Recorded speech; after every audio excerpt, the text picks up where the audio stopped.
दो सॉल्यूशंस हैं, एक है सुपरफिशियल लेवल पे, सरफेस लेवल पे, मतलब कि ऊपर ऊपर की बातें। मैं आपको बता दूं यहाँ पर बैठ करके कि पढ़ाई में आपका ध्यान नहीं लगता, मैं आपको तरीके बता देता हूँ कि कॉन्सेंट्रेट कैसे किया जाए, अपनी कॉन्सेंट्रेशन पावर्स को कैसे बढ़ाया जाए। बहुत सारे तरीके, हजारों तरीके हैं कि ठीक है पढ़ाई के टाइम पे आप म्यूजिक ऑन कर लो, म्यूजिक सुनते रहो, अपने मोबाइल को ऑफ करके कहीं पर रख दो, पढ़ाई के टाइम पे सिर्फ पढ़ाई करो, ये करो वो करो।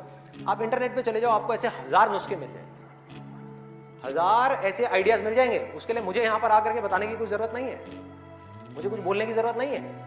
और जो ऐसे नुस्खे ढूंढना चाहता है वो ढूंढ लेगा 2 मिनट के अंदर अंदर, कोई बड़ी बात नहीं है। अगर कोई चाहता है ये जानना कि पढ़ाई में अपनी कंसंट्रेशन पावर्स को कैसे बढ़ाया जाए, तो हजार रास्ते हैं। गूगल के ऊपर जाकर के आप सर्च करो how to increase your concentration power, आपको टिप्स मिलती चली जाएंगी। उन टिप्स में से जो अच्छी लगती है उसको इंप्लीमेंट करते चले जाओ, कंसंट्रेशन पावर्स बढ़ जाएंगी। लेकिन ये भी प्रॉब्लम की जड़ नहीं है। जड़ ये है कि हमारा इंटरेस्ट क्यों नहीं है पढ़ाई के अंदर, हमारा इंटरेस्ट ही नहीं है। उस इंटरेस्ट को कैसे क्रिएट किया जाए? आपको एक वजह चाहिए,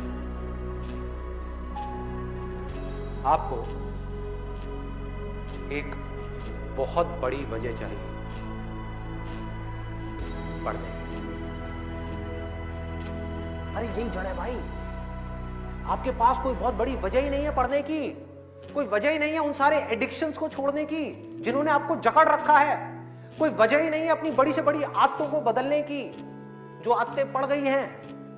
आदतें क्या है? ना पढ़ने की, एक नई आदत डालनी पड़ेगी, वो है पढ़ने की।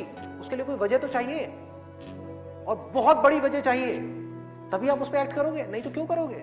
आप कहोगे ठीक है जिंदगी चल तो रही है, चलती रहेगी ना, क्या फर्क पड़ रहा है, क्या जा रहा है? एक्सक्यूजेस बनाते रहोगे कि इस वजह से नहीं हो रहा, उस वजह से नहीं हो रहा, उस वजह से नहीं हो रहा, जबकि अंदर से आपको भी पता होगा कि ये सब एक्सक्यूजेस हैं, असली कहानी कुछ और है।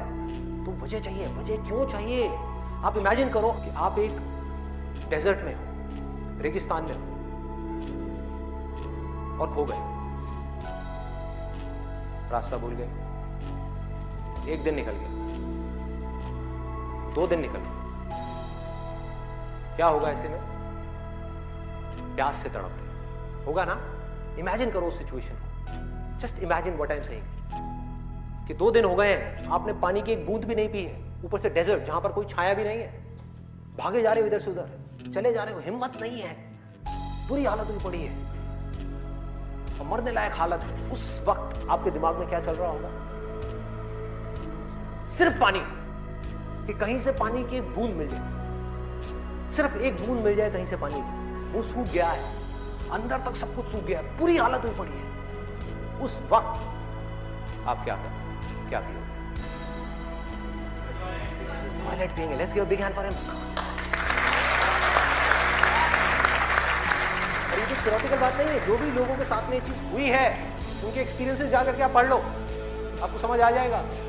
टॉयलेट जिसको हम वेस्ट समझते हैं, वो भी एक एक बूंद उसकी भी कीमती हो जाती है, जो आप में से कोई अभी सपने में भी करने की नहीं सोच सकता। अभी कोई यहां से बाहर जाकर के अपना टॉयलेट पिएगा? कोई है तैयार है? एनीबॉडी? कोई नहीं। क्यों? कोई वजह ही नहीं है। There is no reason, there is no reason. क्यों पिए भाई? मैं पागल हूं क्या? ना, मैं पागल हूं जाकर के जबरदस्ती अपना टॉयलेट पीऊं? लेकिन अगर वो वजह बड़ी हो तो आप पानी क्या खून भी पी जाओ।